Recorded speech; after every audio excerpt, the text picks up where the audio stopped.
Jemaat Tuhan, Salam. Shalom. Ada satu tagline begitu yang sedang viral, yang bunyinya laki-laki tidak bercerita, tapi apa Pak Mama? Laki-laki tidak bercerita, tiba-tiba atau diam-diam jadi, gitu ya. Laki-laki tidak bercerita, diam-diam jadi. Nah, dalam konteks misalnya dia mau kasih hadiah dari istri, gitu ya, dia tidak bercerita, tapi tiba-tiba ada hadiah itu untuk istrinya. Tapi juga dalam konteks yang lain, laki-laki tidak bercerita, diam-diam tiba-tiba jadi, itu justru menimbulkan konotasi yang negatif ketika kemudian muncul berbagai tindakan-tindakan yang didorong oleh keinginan sendiri yang menimbulkan rasa tidak percaya, rasa heran dan lain sebagainya, seperti yang sedang terjadi di daerah kita akhir-akhir ini. Pertanyaannya Bapak Mama, kalau laki-laki tidak bercerita, ya, bagaimana dia bisa mengeluarkan perasaan? Bagaimana dia bisa mengeluarkan isi hatinya? Laki-laki ini pukul rata semua ya, pemuda-pemuda sampai juga orang tua. Kalau Anda tidak bercerita, bagaimana perasaanmu bisa dikeluarkan? Atau isi hatimu bisa dibagi dan kemudian Anda mendapatkan masukan-masukan yang baik, nasihat-nasihat yang baik, atau mungkin jalan keluar yang baik. Kalau laki-laki tidak bercerita kepada orang lain atau kepada sesamanya, apakah dia juga tidak bercerita kepada Tuhan? Kalau laki-laki tidak bercerita kepada sesamanya dan juga tidak bercerita kepada Tuhan, ya, maka yang terjadi adalah tiba-tiba kita lihat sudah di atas pohon, ya, atau juga tiba-tiba kita lihat sudah di atas toilet, atau juga tiba-tiba kita lihat sudah ada di kali, di jembatan Niliba, dan lain sebagainya. Bapak Mama, gereja sedang menaruh perhatian terhadap hal ini. Dalam persidangan Majelis Klasis Kupang Tengah, disampaikan secara langsung oleh Ketua Majelis Sinode Gemi. Ketika persidangan sementara berlangsung dalam kebaktian pembukaan, beliau keluar dan menerima telepon dari Kapolda dan menyampaikan bahwa ada lagi tindakan bunuh diri. Kalau laki-laki tidak bercerita, bagaimana perasaanmu dapat dibagi, Bapak Mama? Itu pertanyaan berulang-ulang untuk kita. Ada seorang filsuf Yunani, namanya Epictetus. Epictetus ini bilang begini, kita dilengkapi dengan 2 telinga dan 1 mulut, agar kita mendengar 2 kali lebih banyak daripada berbicara. Dan pagi ini, dalam bingkai tema mendengar dan memiliki firman Allah, kita akan belajar bersama-sama bagaimana mengimplementasikan tindakan mendengar lebih banyak daripada berbicara dalam kehidupan keseharian kita.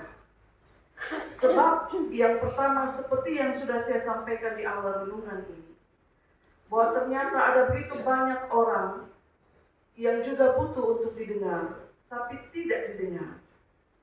Dan juga ada kecenderungan yang lain. Salah satu kecenderungan terbesar dewasa ini, kurangnya kesadaran untuk mendengar berulang-ulang. Kurangnya kesadaran untuk mendengar baik-baik baru pergi teruskan. kecenderungan yang terjadi, kita dengar sepotong atau kita dengar sepintas lalu, tapi kecenderungan kita harus buru-buru untuk segera menyampaikan. Harus buru-buru untuk segera meneruskan apa yang kita dengar sepotong itu dengan utuh. Nah, pertanyaannya, kita dengar sepotong, tapi kita pergi sampaikan dengan utuh. Pertanyaannya, apa yang membuat sepotong itu menjadi utuh, Bapak Mama? Asumsi, dugaan, bumbu. Kita dengarnya sepotong, kita kasih tambah bumbu, menjadi utuh, dan kita segera pergi menyampaikan. Sejumlah keributan terjadi dipicu oleh hal ini. Kita dengar sepintas lalu, tapi kita mulai menyampaikannya dan diteruskan dari mulut ke mulut, dan akhirnya menjadi persoalan. Seperti kita kasih ubi, tapi nanti sampai di orang lain, dia sudah jadi apa, Bapak Mama? Dia sudah jadi golak. Ya.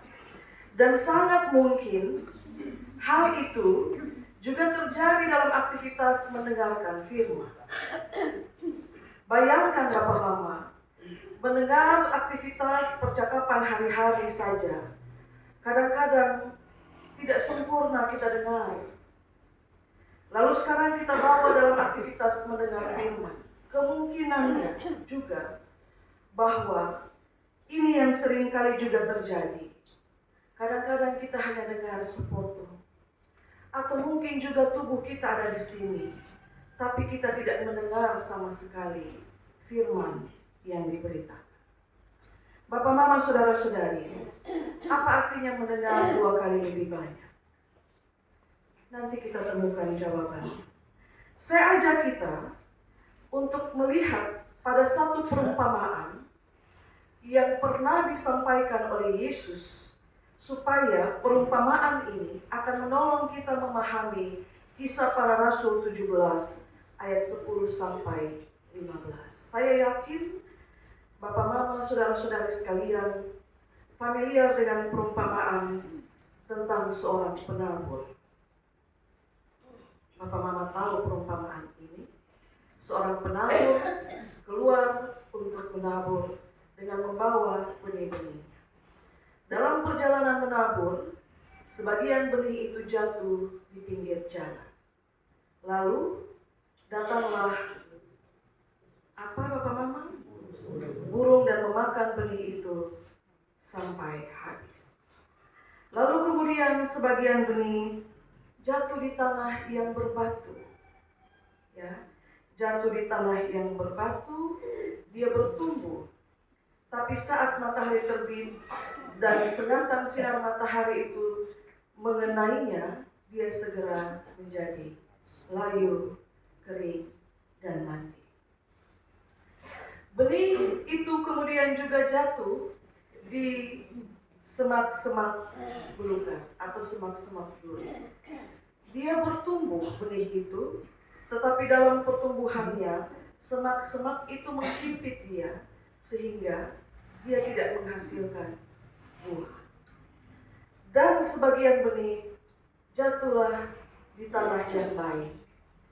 Dia bertumbuh dan sampai menghasilkan buah. Injil Matius menulis ada sampai menghasilkan 100 kali lipat.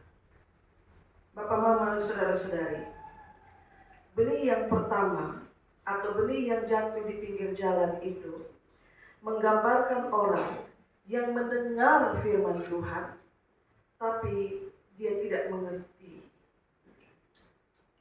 Si jahat merampas benih itu, dan dia tidak menikmati apapun dari firman Tuhan. Lalu yang kedua, benih yang jatuh di tanah yang berbatu, itu memetaforakan orang yang dia mendengarkan firman Tuhan, hatinya gembira. Hatinya gembira, tapi firman Tuhan itu tidak berakar. Firman Tuhan itu tidak berakar. Dia dengar, dia gembira saat itu, tapi setelah pemberitaan selesai, dia kembali pada kondisinya penuh dengan kecemasan, ketakutan, dan lain sebagainya. Di tanah yang ketiga atau di situasi di media yang ketiga, benih yang jatuh di antara semak belukar itu menggambarkan orang yang mendengarkan firman Tuhan. Dia mendengarkan firman Tuhan, tetapi kemudian datang berbagai himpitan, ketakutan, kecemasan, kekhawatiran menghimpit dia. Kecintaan terhadap kenikmatan dunia itu menghimpit dia sedemikian rupa sehingga dia tidak sampai mengeluarkan buah dalam kehidupannya. Tapi orang atau media yang keempat, benih yang jatuh di tanah yang baik, itu menggambarkan orang yang dia dengar dan kemudian dia menyelidiki atau melakukan sehingga hidupnya kemudian sampai menghasilkan buah. Pertanyaannya Bapak Mama, orang yang mendengar dan melakukan firman Tuhan, apakah kehidupannya bebas dari berbagai pergumulan, dari berbagai tantangan, dari berbagai keraguan atau kecemasan? Tidak. Mereka juga dihampiri dengan perasaan-perasaan itu. Tapi tema renungan kita bilang, mendengar dan menyelidiki itu hal yang berbeda dari sekedar Anda mendengar. Mendengar dan menyelidiki adalah ketika Anda mendengar dengan telinga, tapi Anda juga sejalan dengan itu mendengar dengan hati. Karena itu benih itu bertumbuh. Apa yang menolong kita dari perumpamaan ini untuk memahami teks Kisah Para Rasul 17 ayat 15 sampai 20? Bapak Mama, saudara-saudari sekalian, setiap orang punya kesempatan yang sama untuk mendengar.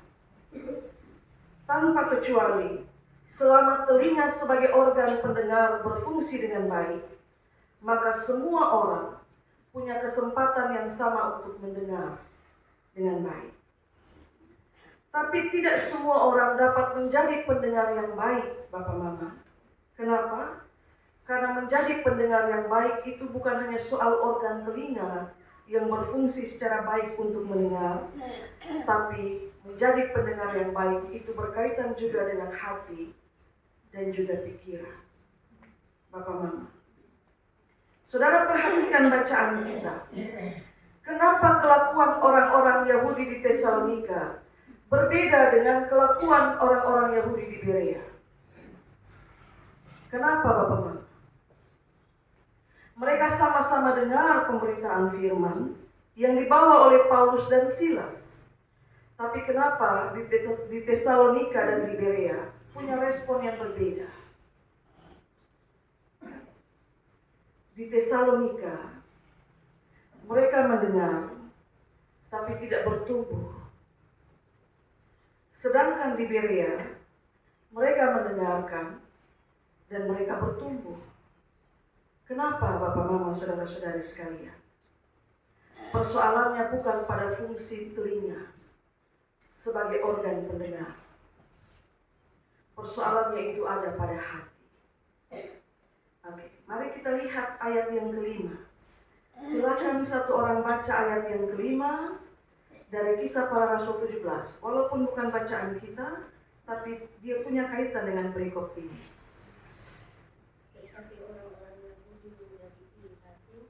Dan dengan dibantu oleh beberapa senjata dari antara petualang pasar, mereka mengadakan peribusan dan mengatur kota itu. Mereka menyerbu rumah Yaakov dengan maksud untuk mengadakan Paulus dan Silas kepada. Iya, terima kasih Mama Nati. Sekarang satu orang jemaat membaca untuk kita ayat yang ke-11. Orang Yahudi di kota itu lebih baik hatinya daripada orang-orang Yahudi di Tesalonika, karena mereka menerima firman itu dengan segala kerelaan hati, dan setiap hari mereka menyelidiki kitab suci untuk mengetahui apakah semuanya itu benar. Demikian. Terima kasih Mama Mada. Itu dua hal hal yang berbeda. Orang Tesalonika mendengar, tapi hati mereka dipenuhi dengan iri hati dan kejahatan. Bagaimana benih yang baik itu bisa bertumbuh kalau dia jatuh di tanah yang tipis, di tanah berbatu dan dihimpit oleh semak belukar? Tapi orang Berea, mereka mendengarkan firman Tuhan, hati mereka baik. Tidak ada iri hati dan dengki yang tersimpan pada hati mereka. Ayat 11 bilang mereka menerima firman dengan kerelaan hati. Dan setelah mereka mendengar, mereka menyelidikinya setiap hari untuk mengetahui lebih dalam tentang kebenaran. Dan firman Tuhan mencatat, banyak di antara mereka menjadi percaya. Saudara, lihat lagi apa yang dilakukan oleh orang-orang Yahudi Tesalonika. Saat mereka mendengar bahwa orang-orang Berea mendengar dan mereka menerima firman Tuhan bilang mereka pergi ke Berea dan mereka mencoba untuk menghasut dan mengecilkan hati orang-orang di Berea. Saudara-saudari yang berkasih, hati yang kotor akan melahirkan perbuatan kotor. Benih baik itu tidak sampai bertumbuh karena telah dicuri oleh si jahat. Sehingga yang dikerjakan itu adalah keinginan-keinginan si jahat. Maka sekali lagi, kalau mendengar itu hanya soal organ pendengaran, maka semua orang bisa mendengarkan selama organ telinganya berfungsi dengan baik. Tapi kalau mendengar itu berkaitan juga dengan hati dan pikiran, maka dipastikan bahwa tidak semua orang ternyata dapat menjadi pendengar yang baik. Kalau Anda tidak menjadi pendengar yang baik, bagaimana Anda dapat meneruskan kabar baik? Kalau Anda tidak menjadi pendengar yang baik, maka saat Anda berdiri di hadapan umat dan mulai berbicara, apa yang mau Anda katakan? Firman mana? Firman-Nya siapa yang mau Anda sampaikan? Kalau Anda tidak menjadi pendengar firman Tuhan yang baik. Karena itu, saudara-saudari, mendengar dan menyelidiki itu berarti Anda memberi dirimu sungguh-sungguh untuk mendengar firman Tuhan. Lalu sesudahnya, selidiki dua hal. Yang pertama, selidiki lebih dalam kebenaran firman yang sudah Anda dengar. Dan yang kedua, selidikilah juga dirimu, supaya nanti engkau tidak menjadi batu sandungan untuk dirimu sendiri saat Anda berdiri di hadapan umat dan Anda berbicara tentang firman Tuhan. Bapak, Ibu, saudara-saudari, karena itu setiap orang Kristen dituntut untuk dua hal: menjadi pendengar dan juga pelaku. Tidak bisa hanya mendengar, tapi menjadi pendengar dan pelaku. Ada contoh hari-hari. Di rumah saya ini orangnya kasar, ya, katakan demikian. Saya berbicara dengan kasar, penuh caci maki. Saat saya panggil suami saya panggil dia dengan makian. Saat saya panggil anak saya panggil dia dengan kata-kata makian, kata-kata binatang dan lain sebagainya. Tidak ada kelemah lembutan saya. Saya bilang karakter saya demikian, kasar, penuh caci maki dan lain sebagainya.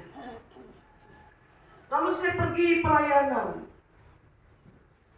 Dan kemudian saya di hadapan umat saya menyampaikan, berdasarkan kebenaran firman Tuhan, hendaklah kita lemah lembut, penuh kasih mesra seorang terhadap yang lain.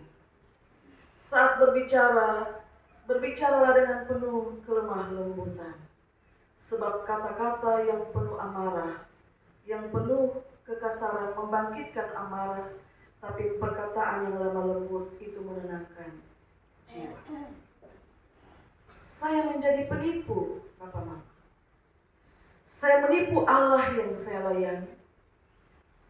Saya menipu umat yang di hadapan mereka saya berdiri dan berbicara tentang firman. Dan saya juga menipu diri saya sendiri. Sebab saya tidak berlaku seperti apa yang saya sampaikan. Saudara-saudari yang terkasih, seorang jemaat, mari membuka Yesaya 50, nas pembimbing kita. Dan saya minta salah seorang jemaat, bacalah untuk kita ayat yang keempat dari Yesaya 50.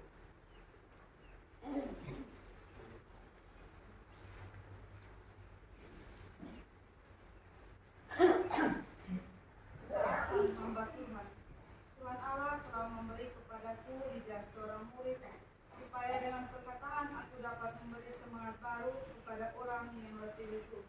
Setiap pagi ia mempertajam pendengaranku untuk mendengar seperti seorang murid. Terima kasih Mama Kristi. Lidah diberikan oleh Allah, yaitu lidah seorang murid, supaya dengan perkataan yang keluar dari mulut kita, kita dapat memberikan semangat baru kepada orang yang lebih lesu. Tapi kemudian Allah juga tidak membiarkan murid itu berjalan sendiri. Dia pertajam pendengaran sang murid untuk mendengar seperti seorang murid. Bapak, Mama, saudara-saudari, kalau mendengarlah berulang-ulang. Beri telinga untuk dipertajam pendengaran oleh Allah. Lalu kemudian teruskan apa yang didengar itu, supaya saat kita berbicara, perkataan kita berisi, dapat dipertanggungjawabkan dan memuliakan Tuhan. Kalau Tuhan hendak memakaimu, Dia akan perlengkapi. Tapi dari pihakmu, engkau juga harus proaktif memperlengkapi dirimu. Memberi telinga untuk dipertajam pendengaran. Menyelidiki lebih dalam dan kemudian teruskanlah pemberitaan yang sudah engkau dengar. Hal-hal ini mungkin nampak sepele, Bapak-Bapak. Tapi keutuhan satu persekutuan sebenarnya dimulai dari menjaga hal-hal yang sepele ini. Dan bukan hanya soal keutuhan satu persekutuan, keselamatan pribadi, diri, jiwa raga juga dimulai dengan memperhatikan secara sungguh-sungguh hal-hal yang sepele ini. Bapak Mama, selain kasus bunuh diri, kasus kekerasan seksual juga sedang menjadi tren dalam tanda kutip di kota kita, di tempat kita, di daerah kita. Tidak punya hubungan darah pun, tetaplah kita menghormati hak asasi orang lain. Firman Tuhan bilang, janganlah merencanakan kejahatan kepada seseorang, sedangkan ia ada tinggal bersama-sama dengan engkau. Amsal bilang begitu. Kalau Anda tidak bercerita dan hanya diam-diam saja, ujung-ujungnya terjadi seperti demikian. Bapak-bapak, kami tegaskan ini sekali lagi. Dengarkanlah apa yang menjadi pemberitaan firman Tuhan hari ini. Berceritalah, Bapak-bapak. Berceritalah tentang segala sesuatu yang kau rasakan. Dan kepada saudara-saudara yang lain, beri dirimu untuk menjadi pendengar yang baik.